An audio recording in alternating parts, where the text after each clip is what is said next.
حاضرین مجلس کے تمام مرحومین کو شامل کرتے ہوئے کل مرحوم مومنین و مومنات کو یاد رکھتے ہوئے شہدائے کربلا کی بارگاہ میں ہدیہ کرتے ہوئے رحم اللہ من قرأ الفاتحہ۔ بسم اللہ الرحمن الرحیم الحمد للہ رب العالمین الرحمن الرحیم مالک یوم الدین ایاک نعبد و ایاک نستعین اهدنا الصراط المستقيم صراط الذين أنعمت عليهم غير المغضوب عليهم ولا الضالين لا حول ولا قوة إلا بالله العلي العظيم أعوذ بالله السميع العليم من الشيطان اللعين الرجيم بسم الله الرحمن الرحيم الحمد لله الذي خلقنا في أمة الذي فاز رتبته إلى قاب قوسين وأكرمنا بولاية وصيه الذي ردت له الشمس مرتين وجاهد بالسيفين وصلى إلى القبلتين وشرفنا بحب الزهراء أم السبطين صلى على محمد وجعلنا من الباكين على مصاب الحسن والحسين والتسعة من ذرية الحسين والصلاة والسلام والتحية والإكرام على أشرف الكونين رحمة للدارين جد الحسنين مولى الكونين أعني أبا القاسم محمد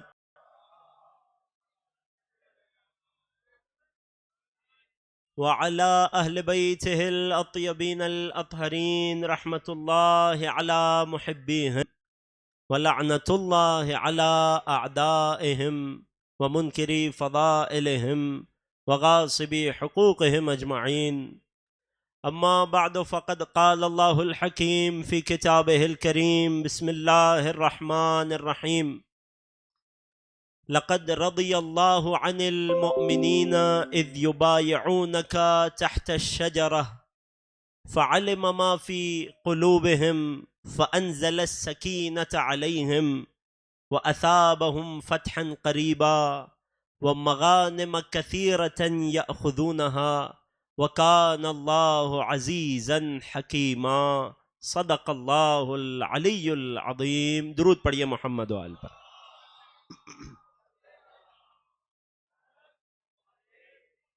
ابتدائی کلام آپ تمام حاضرین کی خدمت میں سلام علیکم ورحمۃ اللہ۔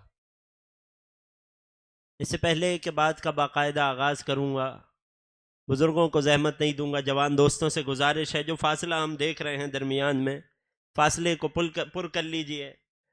فرشتے یقیناً فرش عزا پہ تشریف لاتے ہیں، ہم سے پہلے آتے ہیں، ہمارے بعد جاتے ہیں، مگر اس کے باوجود ہمیں ان فرشتوں کے لیے جگہ خالی رکھنے کی کوئی حاجت نہیں ہے۔ جگہ کو پر کیجئے، آگے آگے تشریف لے آئیے اور درود پڑھیے محمد و آل محمد پر۔ آئیں بسم اللہ بسم اللہ۔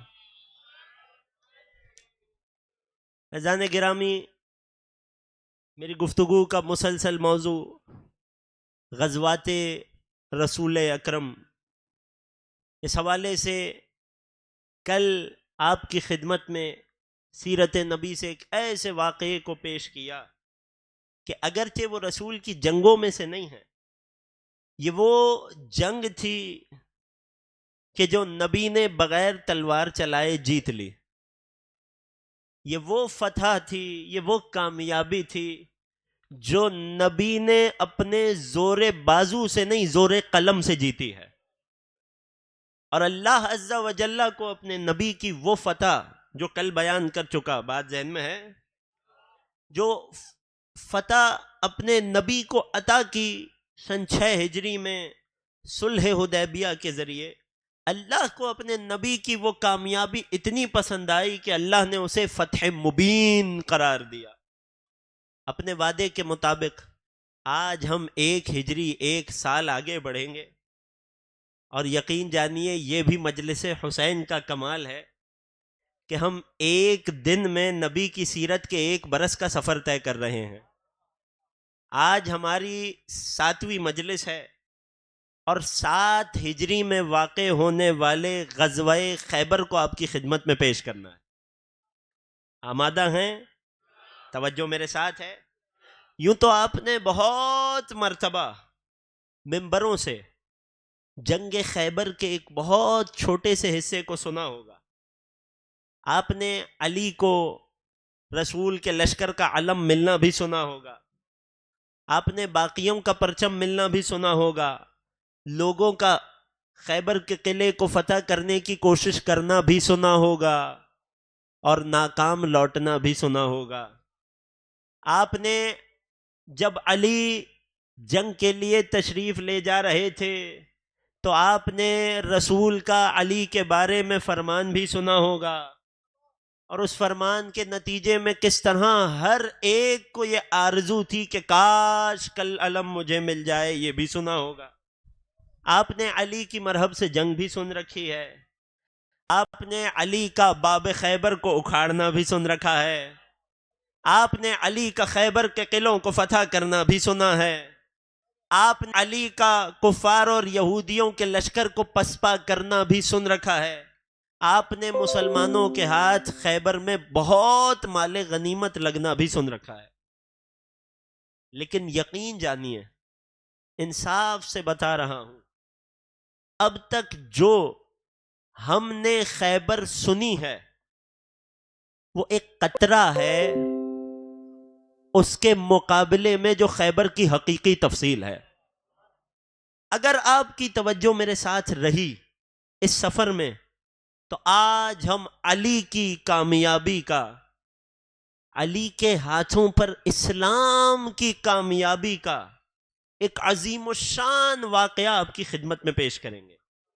اگر آمادہ ہیں تو ابتدا سے آخر تک علی کی عظمت پر ایک درود پڑھ دیں۔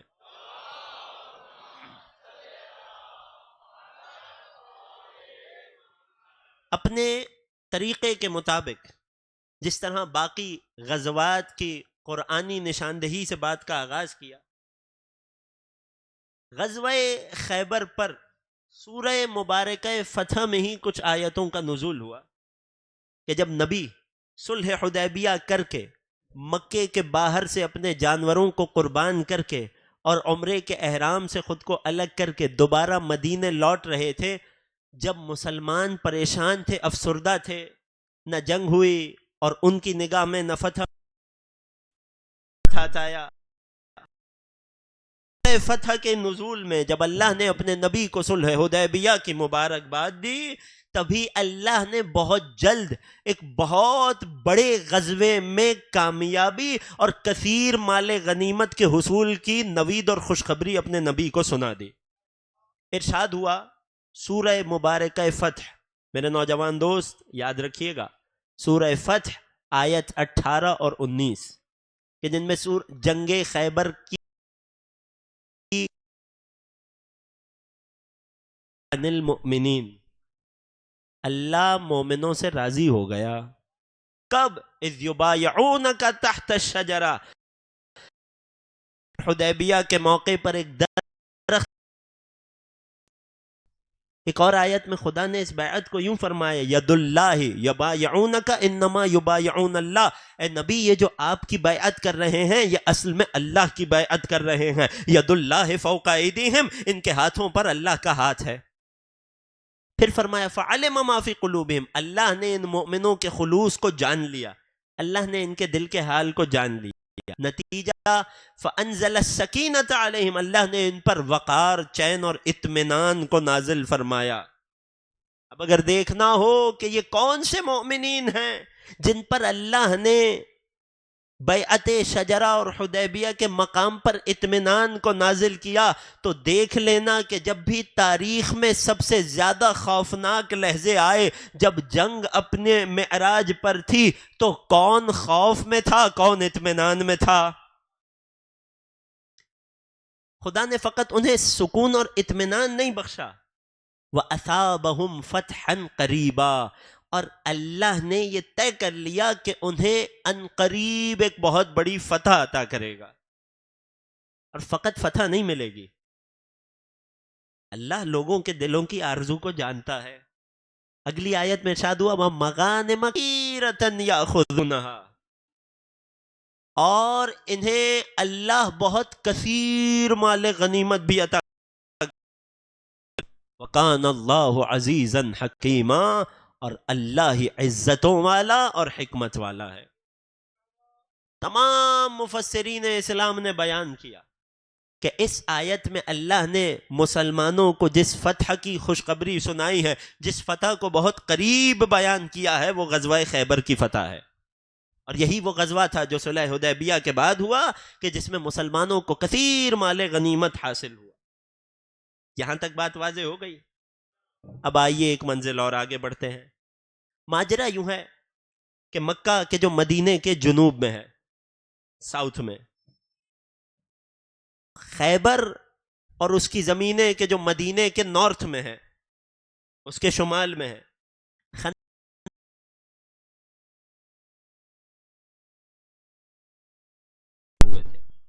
نبی نے 6 ہجری میں صلح حدیبیہ کو کر کے ایک طرف سے خطرے کو روک دیا. اب نبی نے اپنی ساری توجہ مدینے کے شمال کے دشمنوں پر لگا لی، کہ جو خندق میں اپنی پوری طاقت لے کر نہیں آئے تھے، مگر بہت شدید خطرہ تھا کہ دوبارہ یہ یہودیان خیبر مدینے پر حملہ آور ہوں گے، اور اب کی بار زیادہ شدت اور طاقت سے ہوں گے. جو افراد پہلی مجلس میں موجود تھے، سب سے پہلی مجلس، شاید ان کو یہ بات اب تک ذہن نشین ہو. میں نے عرض کیا تھا رسول کی ساری جنگیں دفاعی تھیں. بات ذہنوں میں ہے؟ آمادہ ہیں؟ رسول کی ساری جنگیں دفاعی تھیں، مگر دفاع تو اس وقت ہوتا ہے جب کوئی آ کر آپ پر حملہ آور ہو. نبی تو خود خیبر فتح کرنے چلے ہیں، یہ جنگ کیسے دفاعی ہے؟ کچھ بات ذہن میں آ رہی ہے؟ کچھ یاد آ رہا ہے؟ یہ جنگ کیسے دفاعی ہے؟ میں نے ایک مثال دی تھی. دفاع کی 2 قسمیں ہوتی ہیں. یہ وہ عقیدہ ہے جو اپنے بچوں تک پہنچانا ضروری سمجھتا ہوں. دفاع کی 2 قسمیں ہوتی ہیں. ایک مرتبہ کوئی دشمن حملہ آور ہو، آپ نے اسے قتل کیا، یہ دفاع ہے. ایک مرتبہ آپ راہ سے گزر رہے ہیں، آپ معلوم ہے، آپ کو، آپ جانتے ہیں کہ آگے ایک سانپ کا بل ہے، اور اگر میں نے کچھ نہ کیا تو کچھ دیر بعد یہ سانپ اس بل سے نکل کر مجھے ڈس لے گا. اس سے پہلے کہ آپ انتظار کرتے کہ کب خطرہ سر پہ آتا، آپ خطرے کے سر پر پہنچ گئے. آپ نے بل میں موجود اس سانپ کو وہیں مار ڈالا. یہ بھی دفاع کی ایک قسم ہے. نبی خیبر میں اپنے ہی دفاع کے لیے تشریف لے گئے تھے، مگر اس سے پہلے وہ خیبر کے سانپ اپنے بل سے نکل کر مدینے پہ حملہ کرتے، نبی ان کے بل تک تشریف لے گئے اور وہاں جا کر اس خطرے کو ختم کیا. یہ فلسفہ خیبر واضح ہو گیا. کوئی یہ گمان نہ کرے کہ نبی بھی والعیاذ باللہ ہماری طرح مال غنیمت کی تلاش میں گئے تھے، یا زمینوں پر قبضہ کرنے، والعیاذ باللہ. بات پہنچ رہی ہے؟ نبی مسلمانوں کے دفاع کے لیے گئے، لشکر تیار کرنے کا حکم دیا، مگر کمال حکمت عملی رسول خدا جو ہر جنگ میں نظر آئی. رسول یہ بات جانتے تھے کہ اگر کسی کو یہ خبر ہو گئی کہ ہم خیبر کے یہود پر حملہ آور ہونے جا رہے ہیں، تو یہ یہودی اپنے لیے مدد جمع کرنا شروع کر دیں گے، بہت جلد اپنے آپ کو قلعوں میں بند کر لیں گے اور بہت طویل جنگ کے لیے تیار ہو جائیں گے. نبی نے مسلمانوں کو حکم دیا کہ لشکر کو آمادہ کیا جائے، ہم کچھ عرب کے قبائل پر حملہ آور ہونے جا رہے ہیں. لوگ یہ سمجھے کہ مدینہ کے آس پڑوس میں کچھ عرب قبائل ہیں جو خندق میں بھی شامل تھے، رسول شاید ان پر حملہ آور ہونے جا رہے ہیں. رسول لشکر کو مدینے سے ایک رخ کی طرف لے کر نکلے ہیں، مگر راہ میں رسول نے اچانک اپنے لشکر کا رخ خیبر کے قلعوں کی طرف کر لیا. لہٰذا کسی کو خبر نہ تھی کہ نبی خیبر جا رہے ہیں. اب جب نبی خیبر کی آبادی، خیبر کسی ایک قلعے کا نام نہیں ہے، ذرا تصور کیجئے گا، نقشے کو ذہن میں بٹھائیے گا تاکہ جب جنگ بیان کروں تو لطف لے کر جنگ کو سمجھ سکیں. خیبر ایک سرزمین کا نام ہے، کہ جس پر یہود کے کئی قبیلے اور کئی قلعے تھے، ایک وسیع و عریض زمین، اس پر یہود کے بہت سارے خاندان بستے تھے۔ جب رسول وہاں پہنچے ہیں، رات کی تاریکی میں رسول کے لشکر نے خیبر کے قلعوں کے سامنے اپنا پڑاؤ ڈالا۔ رسول کا 3000 کا لشکر، تاریخ نے لکھا۔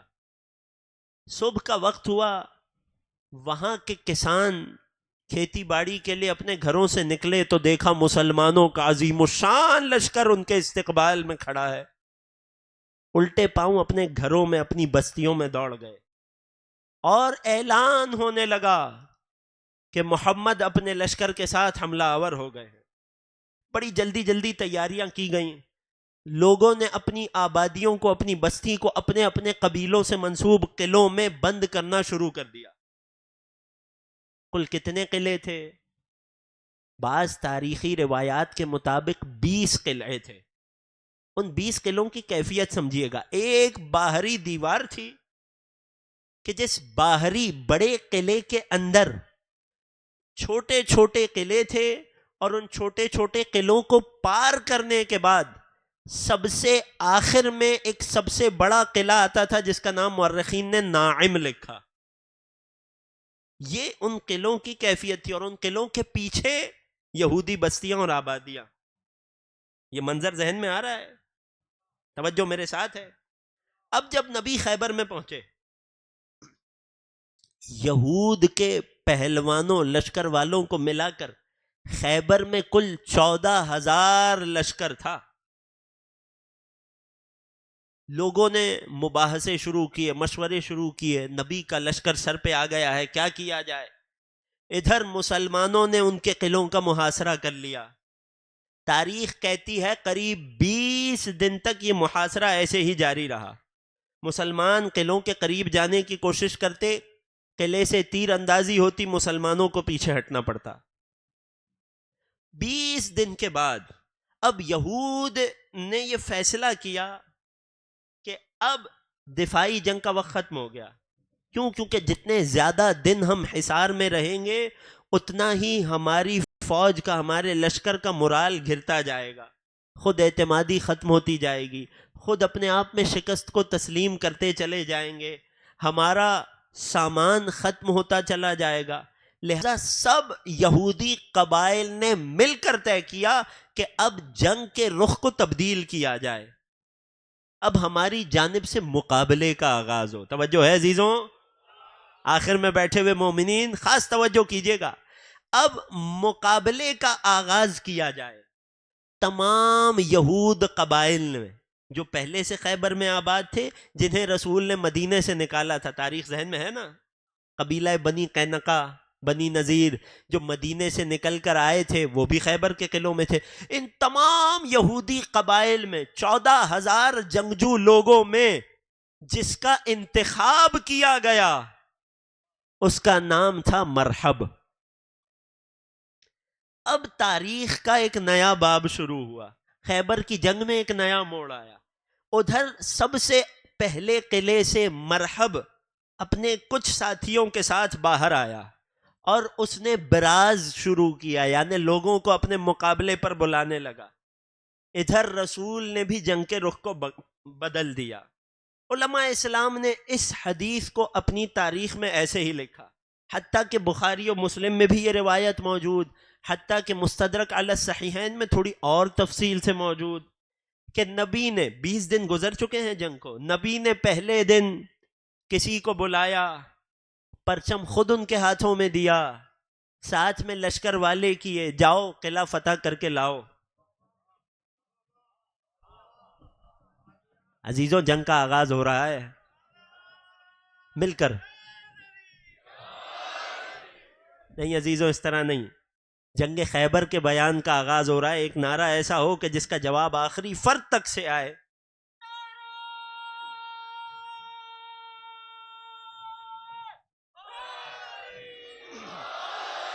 یا علی مشکل کشا۔ رسول نے کسی ایک شخص کو علم دیا، پرچم دیا، وہ اپنے لشکر کے ساتھ گیا ہے، کچھ دیر کوشش کی ہے، لوٹ آیا۔ نبی نے کچھ نہ کہا، اگلے دن کا انتظار کیا. اگلے دن کا سورج طلوع ہوا، نبی نے ایک دوسرے شخص کو بلایا، علم دیا. تاریخ نے سب کے نام تفصیل سے لکھے ہیں. نبی نے ایک دوسرے شخص کو پرچم دیا، ساتھ میں لشکر کیا. کچھ دیر بعد یہ شخص بھی لوٹ کر آنے لگا، مگر آج کیفیت تبدیل ہے. اب جب یہ لوٹ کر نبی کے پاس آیا ہے تو آ کر یہ اپنے لشکر کی شکایت کر رہا ہے، لشکر اس کی شکایت کر رہا ہے. اس نے کہا یا رسول اللہ لشکر پہلے مڑ کر بھاگا. لشکر نے کہا نہیں یا رسول اللہ ہم اس کے پیچھے پیچھے آئے ہیں. جنگ بڑھتی چلی گئی. نبی روزانہ ایک شخص کو پرچم دیتے تھے اور حکم دیتے تھے جاؤ فتح کر کے آؤ. لوگ جاتے تھے مگر لوٹ آتے تھے، لوگ جاتے تھے مگر لوٹ آتے تھے، لوگ جاتے تھے کوشش کرتے تھے ناکام لوٹ آتے تھے. توجہ میرے ساتھ ہے، میں جملہ آپ کی خدمت میں حوالے کرنے لگا ہوں. لوگ جاتے تھے لوٹ کر آ جاتے تھے. کبھی لشکر سپہ سالار کی شکایت کرتا تھا تو سپہ سالار لشکر کی شکایت کرتا تھا. یوں خیبر پر جنگ ہوتے ہوتے 39 دن گزر گئے. یوں خیبر پر جنگ ہوتے ہوئے 39 دن گزر گئے. روزانہ ایک سپہ سالار علم لے کر جاتا اور روزانہ سپہ سالار علم ہی لے کر لوٹ آتا. یوں خیبر کی جنگ کو ہوتے ہوتے 39 دن گزر گئے تھے. قریب تھا کہ اسلام کا چہلم ہو جاتا. اب جب 40ویں رات آئی تو ایک مرتبہ رسول نے تمام اصحاب کو جمع کیا اور گویا کہ یوں فرمایا یہ تم سے نہ ہو پائے گا. ایک مرتبہ سب کو مخاطب کیا، سب کو جمع کیا اور ایک اعلان کیا غم نہ کرو، فکر نہ کرو. خدا کسی پر اس کی طاقت، اس کی حیثیت، اس کی صلاحیت سے زیادہ بوجھ نہیں ڈالتا.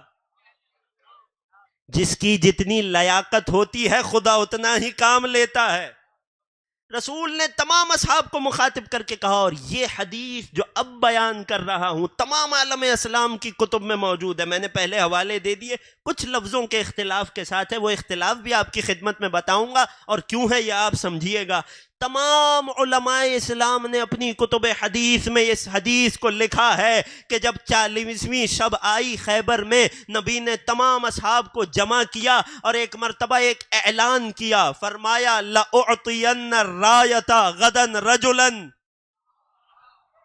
کل میں علم اس کو دوں گا، رجلن مرد کو دوں گا، کرارن غیر فرارن، جس کی ایک صفت یہ ہوگی کہ میدان میں ڈٹے رہنے والا ہوگا، فرار ہونے والا نہیں ہوگا. یحب اللہ و رسولہ، اللہ اور رسول سے محبت کرنے والا ہوگا. یہاں تک سب امید میں تھے، ہم سب اللہ اور رسول سے محبت کرتے ہیں. رسول نے اگلا جملہ فرما دیا وَيُحِبُّهُ اللَّهُ وَرَسُولُهُ. فقط اتنا نہیں، اللہ اور اس کے رسول سے اس مرد کی محبت دو طرفہ ہے. اللہ اور اس کا رسول بھی اس جوان سے، اس مرد سے محبت رکھتے ہیں. پھر رسول نے سب مل کر رسول نے ایک بشارت دی، یفتح اللہ علی یدیہ، میں اللہ کا نبی خوشخبری دے رہا ہوں کہ کل اس کے ہاتھوں پہ اللہ خیبر کو فتح کرے گا. اصحاب رسول بیان کرتے ہیں، الگ الگ لوگوں نے اس ایک بات کو اپنے اپنے بارے میں لکھا. اچھا، مسلمانوں کی تمام ہی حدیث کی کتب میں یہ حدیث موجود، صحیح السند حدیث. ہاں، بعض کتابوں میں اس حدیث میں لفظ کرار غیر فرار نہیں ہے، باقی بعض کتابوں میں ہے.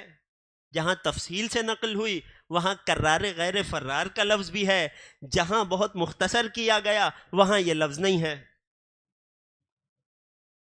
اصحاب پیمبر بیان کرتے ہیں، جناب سعد سے بھی روایت ہے اور لوگوں سے بھی روایت ہے کہ جب نبی نے یہ اعلان کیا کل میں علم اسے دوں گا جس کے ہاتھوں پر اللہ اسلام کے لشکر کو فتح دے گا، ہم میں سے کوئی ایسا نہیں تھا کہ جس کے دل میں یہ تمنا، یہ آرزو، یہ خواہش نہ اٹھی ہو کہ کاش کل علم ہمیں مل جائے. یہ تمنا اتنی شدید تھی، یہ آرزو اتنی شدید تھی کہ ہم رات بھر نہ سوئے. کروٹیں بدلتے رہے یہاں تک کہ صبح ہم سب جاگنے والوں کی آنکھیں سرخ تھیں۔ اگلے روز جب ہم سب نبی کے سامنے جمع ہوئے، ایک شخص، ایک صحابی نبی روایت کرتے ہیں کہ میں اگرچہ بلند قامت تھا لیکن اس کے باوجود جب نبی اصحاب کے سامنے آئے میں سب سے آگے جا کر بیٹھ گیا۔ فقط اتنا نہیں، میں نے اپنے آپ کو گھٹنیوں کے بر بلند کیا۔ فقط اتنا نہیں، اس کے بعد میں کھڑا ہو گیا، اس وجہ سے، اس خواہش میں کہ شاید نبی مجھے دیکھ لیں۔ مگر نبی کو آج کسی اور کی زیارت مطلوب تھی۔ جیسے ہی تمام اصحاب جمع ہوئے، سب انتظار میں ہیں کہ نبی کس کو علم دیں گے۔ بعض نے یہاں تک روایت کی کہ رات میں ہمارے درمیان یہ چہم و گوئیاں ہو رہی تھیں، یہ آپسی باتیں ہو رہی تھیں، یہ مشورے ہو رہے تھے کہ اس بار اس جنگ کی دوڑ میں تو علی شامل ہی نہیں ہیں۔ کیوں؟ کیونکہ علی آشوب چشم میں مبتلا ہیں۔ علی آشوب چشم میں مبتلا ہے، لہٰذا ہو نہ ہو ہم میں سے کوئی ہوگا۔ جب اگلی صبح نبی نے سب کو جمع کیا تو اپنے اصحاب سے ایک ہی سوال کیا، این علی، علی کہاں ہے؟ جواب ملا، یا رسول اللہ علی تو آشوب چشم میں مبتلا ہے۔ اللہ اکبر، نادو لی علی، میرے لیے علی کو بلا کر لاؤ۔ جانتے ہیں کون گیا ہے بلانے؟ اللہ اکبر، میں قربان جاؤں ہر ایک صحابی رسول پر کہ جنہوں نے رسول اور آل رسول سے وفا کا حق ادا کر دیا۔ جناب عمار یاسر فرماتے ہیں کہ جب نبی نے پکارا کہ نادو لی علی، میرے لیے علی کو بلا کر لاؤ، اس سے پہلے کوئی اور بات کرتا، میں اپنی جگہ سے جلدی سے اٹھا، دوڑ کر علی کی طرف گیا اور میں نے جا کر علی سے عرض کی، یا اے علی، آپ کو اللہ کے نبی میدان میں بلا رہے ہیں۔ بعض روایات کے مطابق علی کو عمار ہاتھ تھام کر نبی تک لائے ہیں۔ اللہ اکبر، علی کو عمار ہاتھ تھام کر نبی تک لائے ہیں۔ علی جب نبی کے سامنے پہنچے ہیں، جانتے ہیں کیفیت کیا تھی؟ علی کا بدن مبارک سراپے امیر المؤمنین گرد میں، غبار میں اٹا ہوا تھا اور آنکھیں سرخ تھیں۔ نبی نے پوچھا، یا علی یہ کیا کیفیت ہے؟ فرمائے، یا رسول اللہ آشوب چشم میں مبتلا ہوں، آنکھوں کی تکلیف میں مبتلا ہوں۔ کوئی پریشان تو نہیں ہوا نا اس روایت کو سن کر؟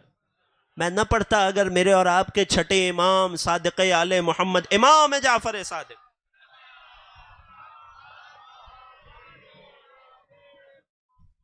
میں نے یہاں بہت سے اپنوں کو سنا ہے کہ جو کہتے ہیں کہ علی کو آشوب چشم کیسے ہو سکتا ہے؟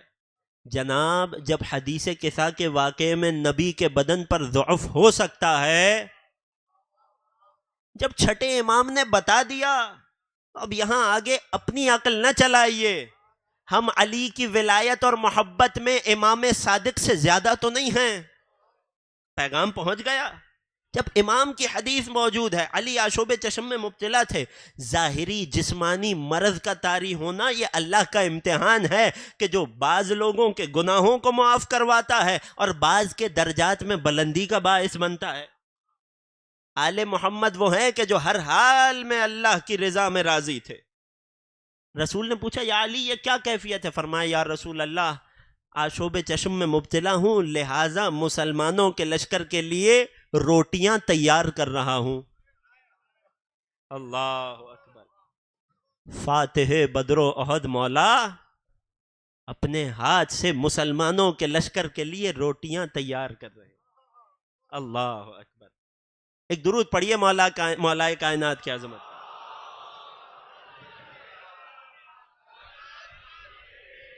اللہ اکبر، علی کی سادگی پر ہم قربان ہو جائیں۔ وہ خاک کو سونے میں بدلنے پہ تھے قادر، توجہ ہے، وہ خاک کو سونے میں بدلنے پہ تھے قادر، خود کھاتے تھے سوکھی ہوئی روٹی جو غذا میں، خود کھاتے تھے سوکھی ہوئی روٹی جو غذا میں۔ یہ علی کی سیرت، یہ علی کی ذات۔ یا رسول اللہ لشکر اسلام کے لیے روٹیاں تیار کر رہا ہوں، آشوب چشم میں مبتلا ہوں۔ نبی نے اپنے پاس بلایا، نبی زمین پر بیٹھے ہیں، اصحاب نے نقل فرمایا نبی زمین پر بیٹھے ہیں، علی کو حکم دیا اے علی اپنا سر میرے زانوں پہ رکھیے۔ علی کے چاہنے والے بیٹھے ہو، ذرا اس کیفیت کا لطف لیجئے گا، نفس رسول کا سر رسول کے زانوں پر۔ روایت آگے بڑھی، رسول نے اپنے لعاب دہن کو اپنے دست مبارک میں لیا اور علی کی مبارک آنکھ پر لگایا۔ علی فرماتے ہیں وہ دن تھا اور آج کا دن ہے، کبھی علی کو آشوب چشم محسوس نہیں ہوا۔ پاک نبی نے پہلا معجزہ دکھایا، کیوں؟ کیونکہ آگے سارے معجزے علی کو دکھلانے تھے۔ جب علی کا آشوب چشم دور ہوا نبی کی برکت سے، نبی کے لعاب دہن کی برکت سے، یہاں رک کر ایک جملہ حوالے کر دوں، تمام عالم اسلام کے جتنا مجمع بیٹھا ہے جو پہنچ جائے، تمام اصحاب رسول نے یہ گواہی دی کہ نبی کے لعاب دہن میں اتنا اثر تھا کہ فقط ایک لہجے میں علی کی آنکھ کے آشوب چشم کو دور کر دیا۔ ذرا سوچئے یہی لعاب جس حسین کی غذا بنتا رہا ہو۔ ایک درود پڑھیے آقا حسین کی عظمت پر۔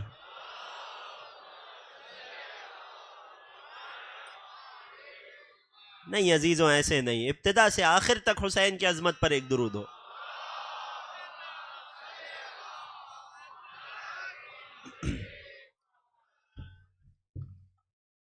علی شفایاب ہوئے، اپنی جگہ سے بلند ہوئے، نبی نے علی کو اپنے پاس بلایا، روایت کے مطابق فعممہ بعمامتہ، اپنا عمامہ علی کو پہنایا، اپنی زرہ علی کو پہنائی۔ اللہ اکبر، ایک مرتبہ آسمان کی طرف رخ کیا اور دعا فرمائی، اے خدا آج علی کو اس میدان میں اور علی کے ہاتھوں اس میدان میں لشکر اسلام کو کامیابی عطا فرما۔ علی کو حکم ہوا ہے، علی کو نبی کی اجازت ملی ہے۔ راوی کہتا ہے کہ رسول نے علی کے ساتھ بھی ایک لشکر کو کیا، فَهَرْوَلَا إِلَىٰ حُصُونِهِمْ، علی دوڑتے ہوئے خیبر کے قلعوں کی طرف بڑھے ہیں، علی دوڑتے ہوئے خیبر کے قلعوں کی طرف بڑھے ہیں۔ کسی صحابی نے آواز دی یا علی ذرا ٹھہریے تاکہ یہ لشکر اسلام بھی آپ تک پہنچ جائے۔ وہ صحابی کہتے ہیں علی نے ہماری بات پر دھیان نہیں دیا۔ ادھر علی خیبر کے قلعوں کے قریب پہنچے ہیں، ادھر سے قلعے کا دروازہ کھلا ہے، مرحب باہر آیا ہے۔ ایک مرتبہ اپنے نیزے اور تلوار کو ہلاتے ہلاتے یہ رجز پڑھنا شروع کرتا ہے، انا قد علمت خیبر انی مرحبا، کہتا ہے سارا خیبر جانتا ہے کہ میرا نام مرحب ہے۔ علی نے مسکرا کر جواب دیا انا الذی سمتنی امی حیدرا زرغام اعجام ولیث قسورا، میں وہ ہوں جس کی ماں نے اس کا نام حیدر رکھا تھا، میں جنگل کا شیر ہوں، تیرا شکار کرنے آیا ہوں۔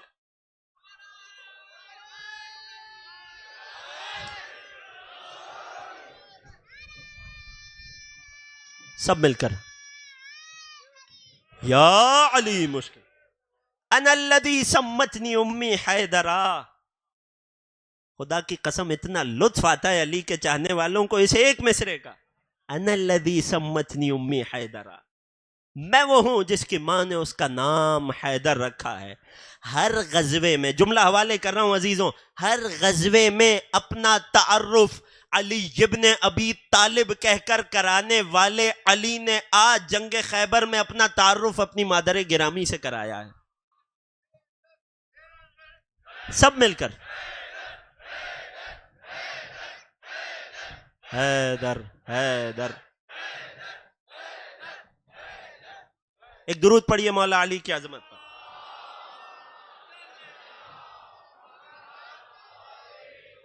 یہاں بہت ساری باتیں ہیں، بہت سارے التفات ہو سکتے ہیں، مگر میں کیا کروں، مجھے تاریخ تفصیل سے آپ کی خدمت میں پیش کرنی ہے، تو بہت سارے پوشیدہ نکات کو ہم چھوڑتے ہوئے، عبور کرتے ہوئے گزر رہے ہیں۔ ایک مرتبہ جب مرحب نے یہ سنا ہے تو چونکا ہے۔ کیوں چونکا؟ تاریخ نے اس کا سبب بھی لکھا کہ ایک یہودی کاہنہ نے، ایک خاتون نے اسے خبر دی تھی، اے مرحب تو یہود کا سب سے شجاع مرد ہے، تو یہود کا سب سے بہادر مرد ہے، جس سے چاہے جنگ کرنا تو اس پر غالب ہوگا، مگر خبردار اس سے جنگ نہ کرنا کہ جو میدان جنگ میں آ کر اپنا تعارف حیدر کے نام سے کرائے۔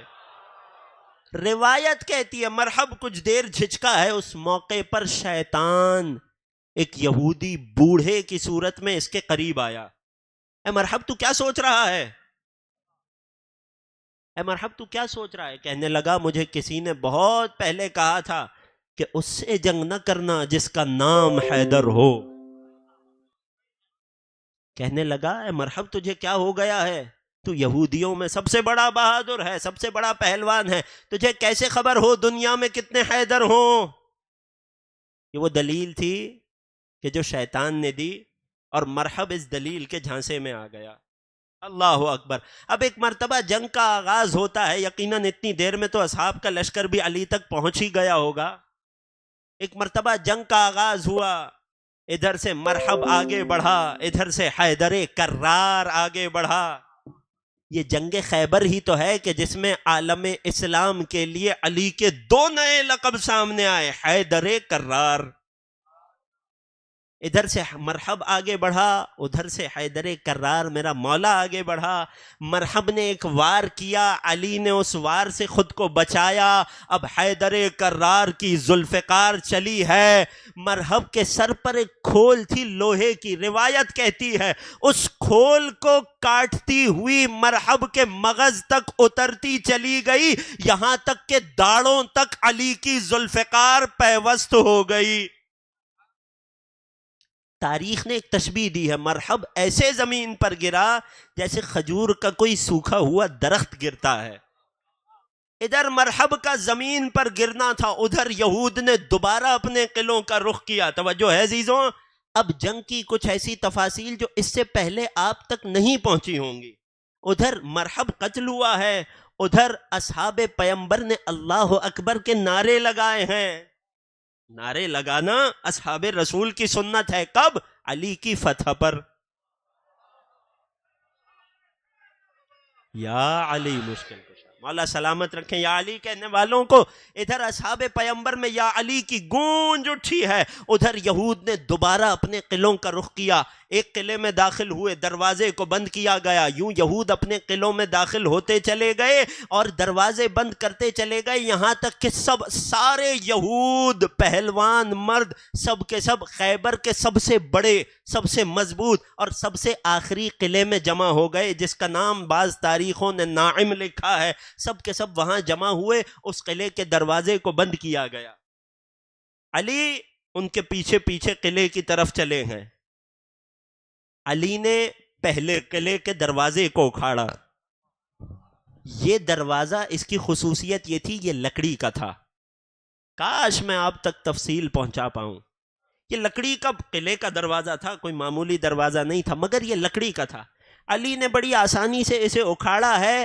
بعض روایات کے مطابق علی نے اسے اپنی ڈھال بنایا ہے اور لشکر یہود سے لڑتے لڑتے ان کے قلعوں کے اندر داخل ہوتے چلے گئے، اور علی کے پیچھے پیچھے مسلمانوں کا لشکر بھی داخل ہوتا چلا گیا۔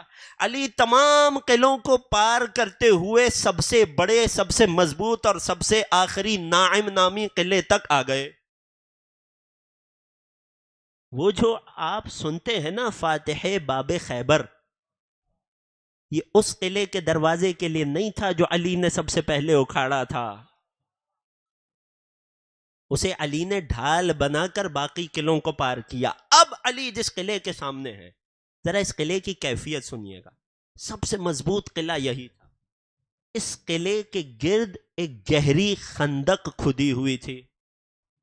اس قلعے کا دروازہ لکڑی کا نہیں تھا، باقی قلعوں کے دروازے لکڑی کے ہوا کرتے ہیں، آج بھی جا کر پرانے قلعوں پر دیکھیے گا دروازے لکڑی کے ہوا کرتے ہیں، خندق پر یوں کھل کر پل بن جاتے ہیں اور لوگ پار کرتے ہیں اور دروازے اٹھ کر بند ہو جاتے ہیں۔ توجہ میرے ساتھ ہے؟ کاش میں آپ کو وہ باب خیبر سمجھا سکوں اور آپ کے تصورات میں اسے بسا سکوں جسے خیبر کے دن علی نے اکھاڑا تھا۔ یہ جو آخری قلعہ تھا، اس کا دروازہ لکڑی کا نہیں تھا، بلکہ پہاڑ کی ایک چٹان سے کاٹے ہوئے پتھر کا تھا۔ کہ جس دروازے کی لمبائی مؤرخین نے 14 ذراع لکھی ہے، آپ تشبیہ لیجئے میٹر سے، تقریباً کم و بیش 14 میٹر، یہ فقط اس دروازے کی لمبائی تھی. اس دروازے کی چوڑائی، اس کی ڈیپتھ لوگوں نے 6 ذراع لکھی ہے. 6 میٹر اس دروازے کی موٹائی. پہاڑ کی چٹان سے نکالا گیا، کاٹا گیا پتھر کا دروازہ. اس دروازے کو ہلانے کے لیے یہود نے یہ طریقہ رکھا تھا کہ اس کے نیچے کچھ گول دائروں کی صورت میں کچھ چیزیں بنا رکھی تھیں، جیسے آج ہم پہیا کہتے ہیں. توجہ میرے ساتھ ہے؟ آخر تک بیٹھے ہوئے افراد متوجہ ہیں.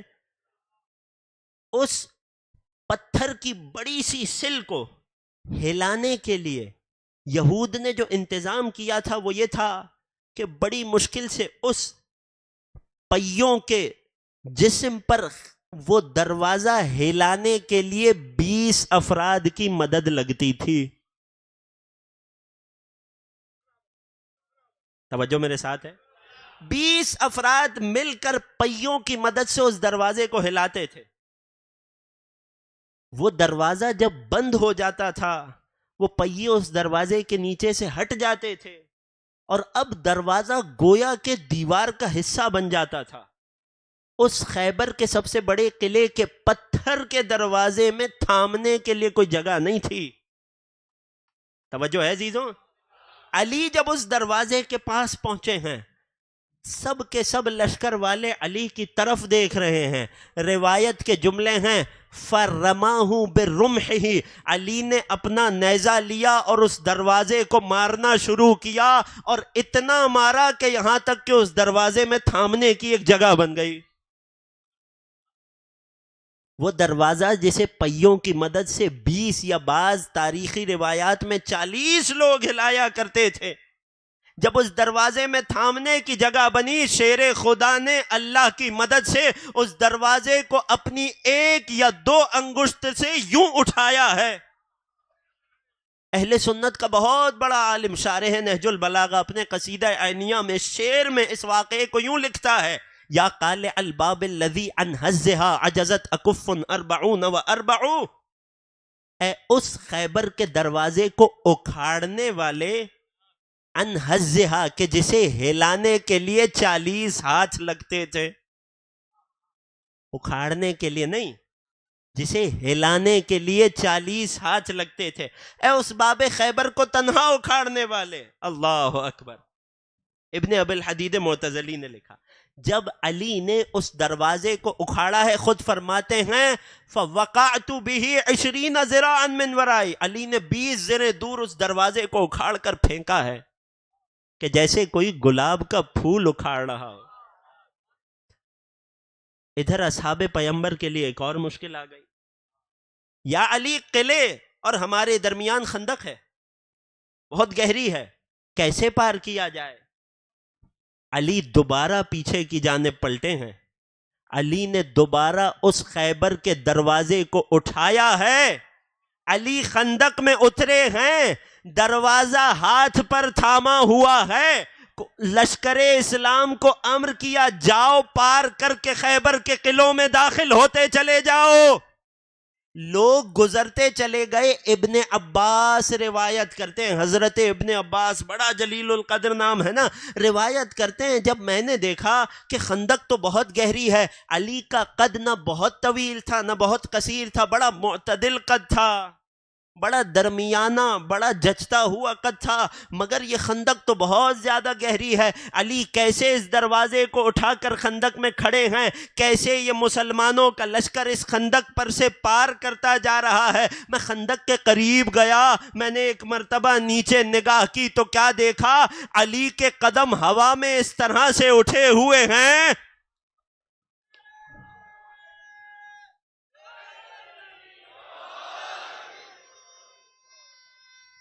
سب مل کر حیدری. ابن عباس فرماتے میں نے دیکھا علی کے قدم ہوا میں ہیں، میں حیران ہو گیا، میری عقل دنگ رہ گئی، دوڑ کر نبی کے پاس پہنچا، یا رسول اللہ یہ علی آج عجائب دکھا رہے ہیں۔ اس جملے کو یاد رکھیے گا، یہ علی آج عجائب دکھا رہے ہیں، علی آج معجزے دکھا رہے ہیں۔ یا علی یا رسول اللہ میں نے دیکھا علی کے ہاتھوں پہ خیبر کے اس سب سے بڑے قلعے کا دروازہ بلند ہے، لشکر اسلام قلعے میں داخل ہو رہا ہے، مگر حیرت بڑھ گئی کہ جب میں نے دیکھا علی کے پیر زمین پر نہیں ہیں۔ مسکرا کر نبی نے فرمایا اے ابن عباس، آج جبرائیل علی کے ساتھ لڑ رہا ہے، جبرائیل نے پر بچھایا ہے، علی جبرائیل کے پر کھڑا ہے۔ بعد میں کچھ اصحاب نبی روایت کرتے ہیں، بعد میں جب خیبر فتح ہو گیا ہم نے اس دروازے کو اس کی جگہ سے ہلانے کی کوشش کی، ہلانے کی بغیر کسی مدد کے، ہم نے اسے ہلانے کی کوشش کی۔ کہتے ہیں ہم 70 آدمی مل کر اسے اس کی جگہ سے ہلا نہ سکے۔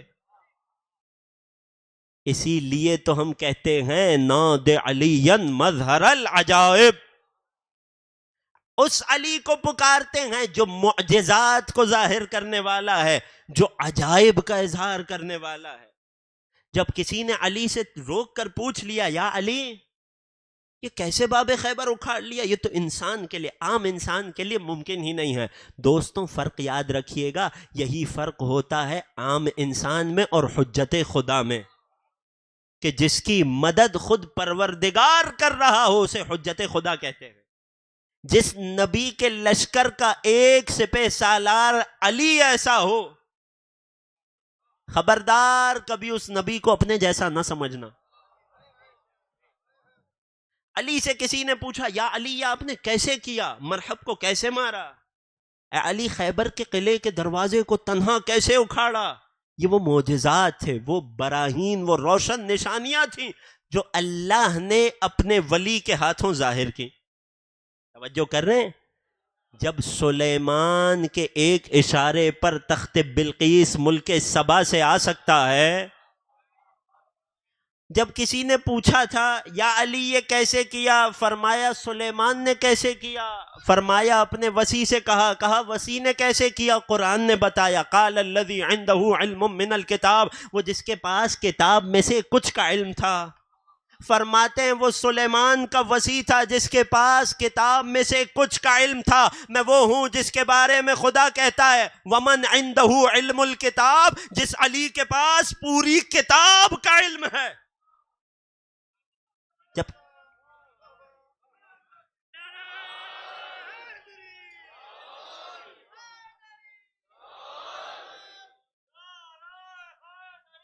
یا علی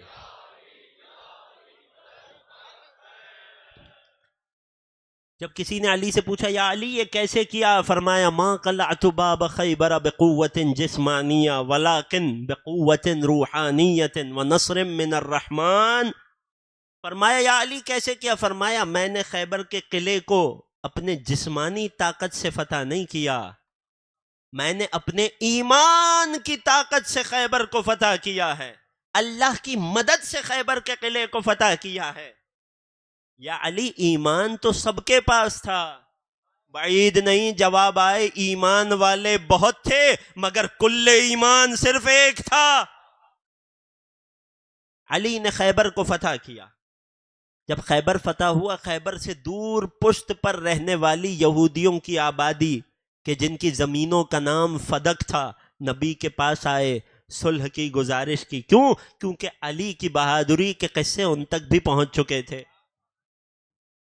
ادھر علی خیبر سے مدینے پلٹے۔ بہت مختصر کر رہا ہوں، بہت سی منزلیں چھوڑ رہا ہوں، جو اہم ترین باتیں تھیں، نکات تھیں، آپ تک پہنچا دیے، اور امید ہے کہ آخری فر تک پہنچ گئے ہوں گے انشاءاللہ۔ جب علی پلٹے ہیں، رسول نے اپنے اصحاب کے درمیان مال غنیمت کو تقسیم کیا۔ اب علی کا ایک اور معجزہ سنانے لگا ہوں۔ رسول نے اپنے اصحاب کے درمیان مال غنیمت کو تقسیم کیا، علی کے حصے میں بھی کچھ مال غنیمت آیا، اور علی کے حصے میں جو مال آیا علی نے اسے فروخت کیا، سونے کی 12 اشرفیاں بن گئیں، سونے کی 12 اشرفیاں بن گئی. علی سونے کی اشرفیاں لے کر، سونے کے وہ سکے لے کر، وہ مثقال، وہ دینار لے کر علی اپنے گھر جناب شہزادی کونین کے گھر کا رخ کرتے ہیں. راستے میں فقیر آتا ہے، علی عطا کرتے ہیں. کچھ آگے بڑھتے ہیں، فقیر آتا ہے، علی اسے بھی عطا کرتے ہیں. کچھ اور آگے بڑھے، فقیر آیا، علی نے پھر عطا کیا. تاریخ کہتی ہے، جناب جابر سے روایت ہے، یہاں تک کہ جب علی گھر پہنچے تو خالی ہاتھ تھے. علی جنگ راہ خدا میں کرتے تھے، علی جنگ راہ مال غنیمت میں نہیں کرتے تھے. ادھر علی جب گھر پہنچے خالی ہاتھ ہیں، ادھر رسول گرامی علی کے پاس تشریف لائے. یا علی، خیبر میں آپ تک بھی مال غنیمت پہنچا، کیوں نہ مجھے اور میرے اصحاب کو دعوت دی جائے؟ توجہ ہے؟ کیوں نہ مجھے اور میرے اصحاب کو دعوت دی جائے؟ اب علی کے پاس ہے تو کچھ نہیں، جیب تو خالی ہے. رسول اللہ سے فرمانے لگے، علی الرحب والسعہ، یا رسول اللہ بصر و چشم، یا نبی اللہ آپ نے حکم کر دیا تشریف لائیے، کب تشریف لائیں گے؟ فرمایا ابھی آ رہے ہیں. رسول نے اپنے ساتھ اپنے کچھ بہت خاص اصحاب کو لیا. جانتے ہیں کن کن کو لیا؟ نبی نے علی کے گھر دعوت میں آنے کے لیے، علی کا نمک کھلانے کے لیے انہیں لیا جو علی کے نمک کے لائق تھے. جناب سلمان کو اپنے ساتھ لیا، جناب عمار کو اپنے ساتھ لیا، جناب مقداد کو اپنے ساتھ لیا، جناب ابو ذر غفاری کو اپنے ساتھ لیا. یہ 4-5 اصحاب نبی کے ساتھ علی کے گھر پہنچے. علی نے انہیں خوش آمدید کہا، مہمان خانے میں سب بیٹھ گئے. اب علی گھر کے اندر شہزادی کونین کی طرف آتے ہیں، سر جھکا کر فرماتے ہیں، دختر رسول، آپ کے بابا اللہ کے نبی نے خواہش کی تھی، انکار ممکن نہیں تھا. نبی اپنے کچھ اصحاب کے ساتھ مہمان ہیں، کیا کھانے میں کوئی چیز ہے؟ کیا غذا میں کچھ ہے؟ فرمایا، اے علی یہ تشت لے جائیے، تشت میں کچھ گوشت ہے، کچھ روٹیاں ہیں، کچھ تازہ خرمے ہیں. جب علی نے سوال کیا، فاطمہ یہ کہاں سے آیا؟ اب جملہ حوالے کر رہا ہوں، تفصیل پیش کرنے کا وقت نہیں ہے. علی نے سوال کیا، شہزادی یہ کہاں سے آیا؟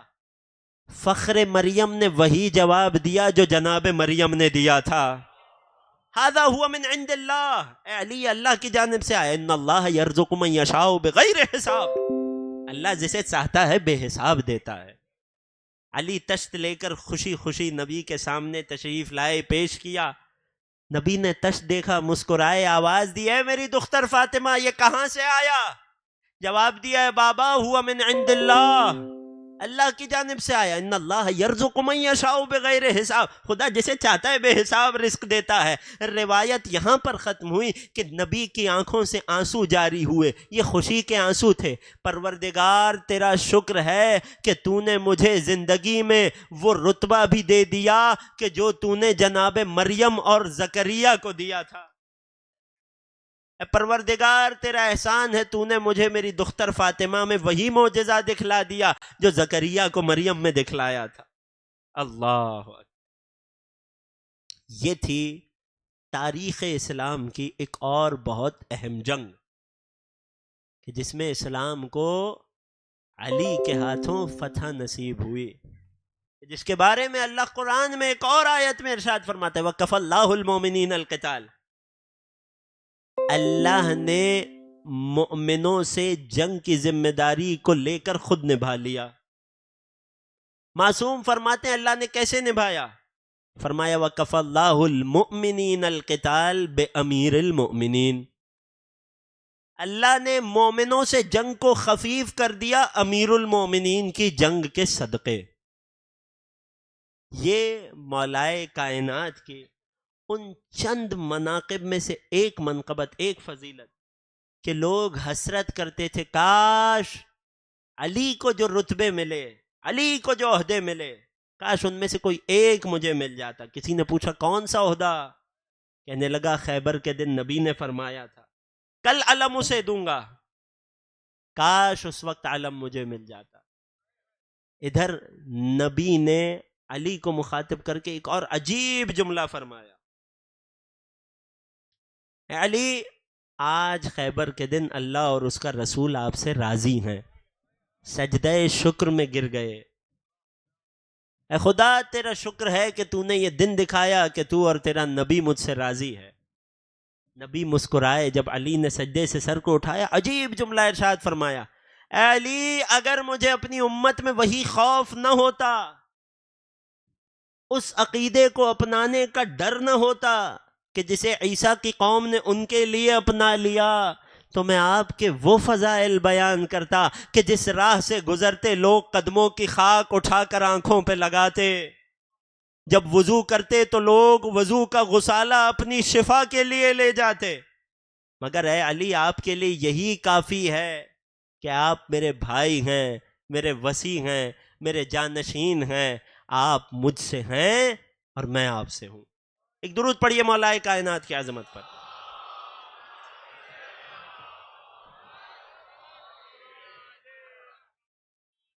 عزیزان گرامی، جہاں میں نے آپ کی خدمت میں 7ویں ہجری کے غزوے کا تذکرہ 7ویں مجلس میں کیا، وہیں یہ 7ویں شب منسوب ہے علی کے ایک پوتے کی شجاعت سے۔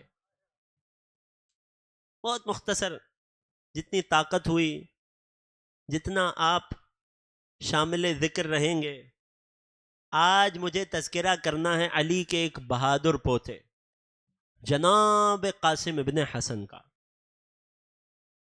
فاتح خیبر کا پوتا۔ اللہ اکبر۔ عباس لطف لے چکے خود اپنے وار کے، قاسم علی کا پوتا ہے، تیغ چلانے میں عباس کے تربیتی یافتہ ہیں۔ عباس لطف لے چکے خود اپنے وار کے، قاسم کھڑے ہیں ارزق شامی کو مار کے۔ اللہ اکبر۔ شہزادے قاسم ابن حسن میدان کربلا میں بہت جوان ہیں، مگر اس شہزادے کی تاریخ کا آغاز وہاں سے ہوتا ہے کہ جب بابا حسن مجتبیٰ کو اپنی کمسنی میں بستر شہادت پر دیکھا،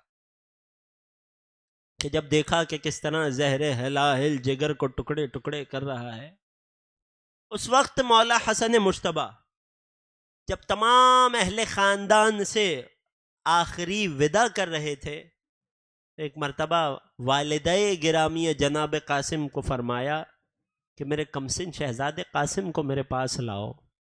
قاسم کو ان کے بابا کے پاس لایا گیا۔ اب ایک جملہ حوالے کر رہا ہوں جو جیسے محسوس کرے۔ فرمایا قاسم کو، میرے لال کو میرے سینے پہ سلا دو۔ تاریخ 2 کمسن بچوں کا اپنے بابا کے سینے پہ سونا کبھی نہ بھولے گی۔ ایک مدینہ میں قاسم کا اپنے بابا حسن مجتبیٰ کے سینے پر سونا، اور ایک کربلا میں شام غریبہ میں سکینہ کا اپنے بابا کے۔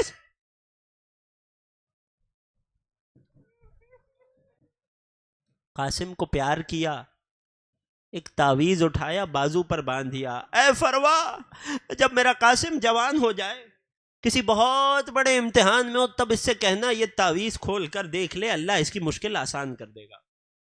اجرکم علی اللہ۔ عزیزان گرامی، جناب فروا کو، جناب حسن مجتبیٰ کو ان کے لال قاسم کا پرسہ دینا ہے۔ میری شہزادی ام المصائب جناب زینب علیا کو ان کے بھتیجے، ان کے یتیم بھتیجے قاسم کا پرسہ دینا ہے۔ رونے میں نہ شرمائیے گا کہ 7ویں محرم کی شب آ گئی۔ کل کا دن ہے کہ جس میں آل محمد کے خیموں میں پانی ختم ہونے والا ہے۔ اب خیمہ سادات سے العطش کی آوازیں بلند ہونے والی۔ قاسم سفر کربلا میں حسین کے ساتھ ساتھ ہیں، کربلا کے نزدیک پہنچے ہیں۔ چچا، کیا کربلا میں بھی آپ پر قربان ہوں گا؟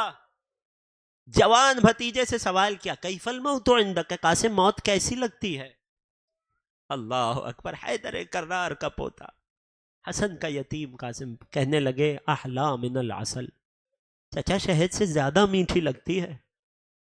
فرمایا قاسم ہمارے پاس قتل ہونے والوں میں تمہارے ننھے بھائی علی اصغر کا نام بھی ہے۔ روایت کہتی ہے تڑپ کر پوچھا ہے چچا کیا فوج اشقیہ خیموں تک آ جائے گی؟ حسین نے قاسم کی ڈھارس بتائی، جوان کی غیرت ہے یہ۔ حسین نے ڈھارس بندھائی، اے قاسم فکر نہ کر، میں خود اپنے لال علی اصغر کو فوج اشقیہ کی طرف لے جاؤں گا۔ میں کہوں گا اے شہزادے قاسم، آپ نے سنا تھا، سوچا تھا، برداشت نہ کر پائے، میرا سلام ہو سید سجاد پر، اجرکم علی اللہ۔ چند جملے، رونے میں نہ شرمانا عزیزوں، خدا کوئی غم نہ دے سوائے غم اہل بیت کے۔ ارحم تلک الصرخۃ التی کانت لنا، ان آوازوں پر رحم فرما بار الہ جو حسین کے غم میں اٹھتی ہیں۔ کل روایت پڑھی تھی نا، کیا ادب امام نے تعلیم دیا ہے حسین پر رونے کا۔ حسین پر ایسے رو کہ جیسے بوڑھی ماں جوان کے لاشے پر روتی ہے۔ آج تو ماتم ہی حسن کے جوان کا ہے۔ روز عاشور آیا، قاسم چچا کے پاس آئے، چچا مجھے اجازت دیجئے۔ اے قاسم تم تو میرے بھیا حسن کی نشانی ہو، اے قاسم تم تو میرے بھیا حسن کی یادگار ہو، تم تو میرے بھیا حسن کی علامت ہو، تم میرے حسن کے یتیم ہو، تم سے مجھے اپنے بھائی حسن کی خوشبو آتی ہے۔ اپنے خیمے میں بیٹھے ہیں، جناب ام فروا نے دیکھا، بیٹا قاسم کیا ہوا؟ اے ماں چچا اجازت نہیں دیتے۔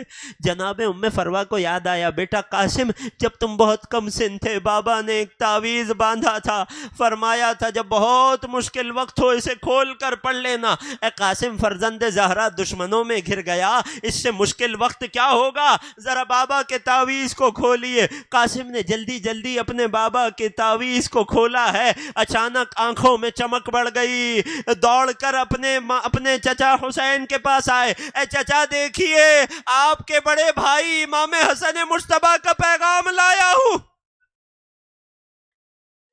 حسین نے ایک مرتبہ خط کو آنکھوں سے لگایا اور پڑھنا شروع کیا۔ امام حسن کی تحریر تھی، اخی الحسین اذا كنت فی کرب وبلا واحاطتک الاعداء، اے میرے بھیا حسین جب آپ کربلا میں ہو، دشمن نے چاروں جانب سے گھیر لیا ہو، تو میری جانب سے قاسم کی قربانی کو قبول کرنا۔ چچا نے بھتیجے کو گلے سے لگایا ہے۔ روایت کہتی ہے اتنا روئے ہیں فغشی علیہما، چچا بھتیجا غش کھا گئے۔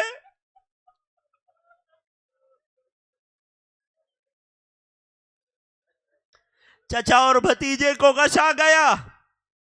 جب کسی کو غش آتا ہے پانی چھڑک کر ہوش میں لایا جاتا۔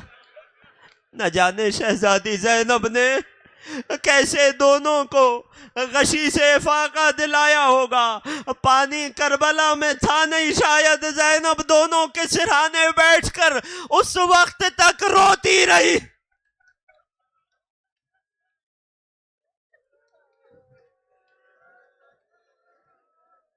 اجرکم علی اللہ۔ حسین نے اپنے جوان بھتیجے کو خود تیار کیا۔ قاسم کڑیل جوان، بعض تاریخوں میں 13 برس کی عمر، 15 برس کی عمر، کڑیل جوان۔ ابھی قاسم کا قد اتنا نہ تھا کہ اگر گھوڑے پر سوار ہوں تو رقابوں تک پیر پہنچ جائے، رقابوں کو چھوٹا کیا گیا۔ حسین نے اپنے ہاتھوں سے عمامہ پہنایا اور عمامے کی دونوں جانب کو کھول کر قاسم کے گلو میں ڈال دیا۔ عرب میں یہ یتیمی کی علامت ہوتی تھی۔ حسین چاہتے تھے کہ فوج اشقیہ کو خبر ہو کہ یہ یتیم ہے۔ اللہ اکبر۔ راوی کہتا ہے، فوج اشقیہ کا راوی کہتا ہے، جب حسن مجتبیٰ کا لال مقتل کی جانب آنے لگا، ایسا لگا 14ویں کا چاند کربلا میں آ گیا۔ قاسم گئے ہیں، رجز پڑی ہیں، ایک مرتبہ ایک بہت مشہور شامی پہلوان ارزق شامی اپنے چھوٹے بیٹے کو کہتا ہے جا اس کا مقابلہ کر. قاسم فاتح خیبر کا لال ہے، ایک وار میں ارزق کے سب سے چھوٹے بیٹے کو واصل جہنم کر دیا. دوسرا بیٹا آیا پھر واصل جہنم ہوا، تیسرا آیا واصل جہنم ہوا. ارزق کے 7 بیٹوں کو قاسم نے قتل کر دیا. اب ارزق شامی پہلوان بپھر گیا، خود مقتل میں اترا. حسین جناب ام فروا کی طرف تشریف لائے. اے ام فروا، ماں کی دعا اولاد کے حق میں قبول ہوتی ہے، قاسم پر سخت وقت ہے، دعا کر پروردگار اسے اس امتحان میں بھی کامیاب فرمائے. ادھر ارزق شامی نے وار کیا، قاسم نے وار کو بچایا. اب حسن کے لال نے وار کیا، ارزق شامی بھی واصل جہنم ہو گیا. پسر سعد کی آواز آئی، یہ ہاشمی جوان ہے، یہ عباس کا پروردہ ہے، اسے ایسے نہ مار سکو گے. ارے چاروں جانب سے گھیر لیا جائے. ایک مرتبہ قاسم پر تیر اور نیزے چلنے لگے. ام فروا کی کمائی لٹنے لگے. آخری جملے زحمت تمام. ایک مرتبہ قاسم زخموں سے چور ہو کر زمین کربلا پر آئے، آواز دی چچا مدد کو آئیے. ادھر سے حسین اپنی سواری پر بڑھے، ادھر سے عباس بڑھے. فوج اشقیہ میں شور مچ گیا. ارے عباس کا حملہ ہو رہا ہے، ارے حسین جنگ کرنے آ رہے ہیں. خوف سے دائیں کی فوجیں بائیں کی طرف بڑھی، بائیں کی فوجیں دائیں کی طرف بڑھی. قاسم آواز دیتے رہے، چچا مدد کو آئیے. قاسم پامال.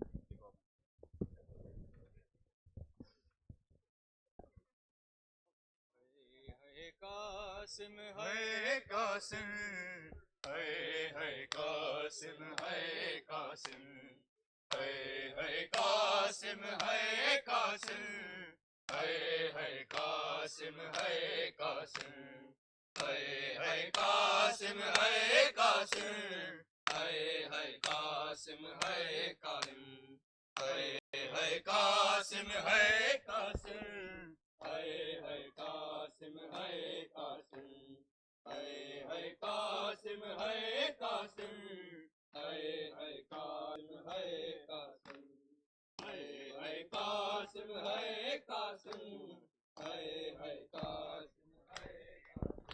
تیری بہن غریب نو نہیں بھولنا، تیری بہن غریب نو نہیں بھولنا. تیرے قتل دا منظر ہے قاسم، ہے قاسم ہے قاسم، ہے قاسم ہے قاسم، ہے قاسم ہے قاسم، ہے قاسم ہے قاسم، ہے قاسم ہے قاسم، ہے قاسم ہے قاسم. کبھی صحرا دیکھ کے روتی تھی، کبھی گش کھا کے گر جاتی تھی. کبھی صحرا دیکھ کے روتی تھی، کبھی گش کھا کے گر جاتی تھی. پامال ہوا تھا بھائی جہاں، پامال ہوا تھا بھائی جہاں. اس خون پہ گر کر ہے قاسم، ہے قاسم ہے قاسم، ہے قاسم ہے قاسم، ہے قاسم ہے قاسم، ہے قاسم ہے قاسم، ہے قاسم ہے قاسم، ہے قاسم ہے قاسم، ہے قاسم ہے قاسم، ہے قاسم ہے قاسم. بچ رسیاں دے پابند ہوئے، نہیں بہن غریب دوست کوئی. بچ رسیاں دے پابند ہوئے، نہیں بہن غریب دوست کوئی. انہیں ہتھ آزاد تے مر جاندی، انہیں